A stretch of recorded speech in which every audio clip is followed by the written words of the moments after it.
They say that imitation is the sincerest form of flattery.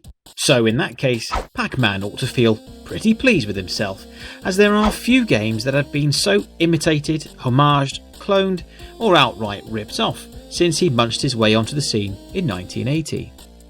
Inevitably, the arcade success of the original prompted a myriad of home console conversions, all of varying quality, from the superb NES port to the embarrassingly hideous Atari 2600 version.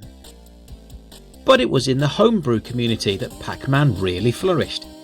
Its overall simplicity lends itself to being easily recreated, and so it was the obvious choice for amateur coders to cut their teeth on. There isn't a home computer around today that doesn't have at least half a dozen or so shareware ports of the game made for it, usually as a demonstration of their author's versatility and skills, rather than for any financial gain. One that deserves special mention is Deluxe Pac Man, developed by Norwegian programmer Edgar Vidal for the Amiga in 1992. It takes the familiar gameplay of Pac Man and builds on it with some unique extra touches. The first thing you'll notice about Deluxe Pac Man is its distinctive look.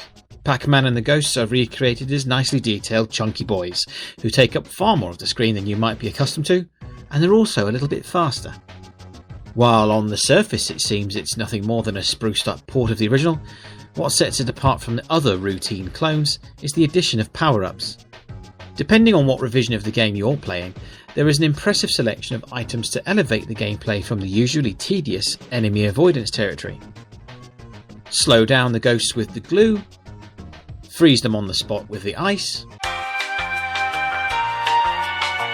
or explode them all with the dynamite. Grab a shield to temporarily protect yourself, or go on an all-out offensive with a gun. Other useful items include score multipliers, speed boosts, level skips, and of course, the obligatory fruit. There's also a chance to visit an exceedingly generous bonus level if you can collect the letters that spell out extra, or if you're lucky enough to find an item that takes you straight there. The key to your survival, as in any Pac Man game, is to keep totting up those points, because points mean bonus lives, and Deluxe Pac Man is generous in this respect. Plenty of high value items and multipliers are sure to increase your reserve of lives for later stages.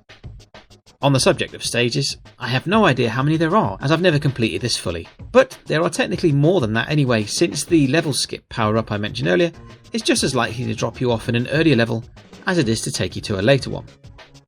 But that's no problem, since much of the fun is in staying alive, outwitting the ghosts while you collect all the points you can. As the game goes on, the power pills have shortened effect, as is tradition, while the levels become more challenging to navigate safely. There's even a nasty trick thrown in here and there, such as fake power pills that don't even work. Once you get used to its pace, Deluxe Pac Man becomes compulsive to play. Your success does seem to be in the hands of the ghost AI gods though, as you can either find yourself being aggressively murdered by extremely keen ghosts in short order, or burn through several levels of placid, idiotic enemies who will even obediently wander straight into your welcoming jaws when turned blue. I had this game, as I suspect most people did back then, thanks to a copied disc, and for a while it was the first and only Pac Man game I played.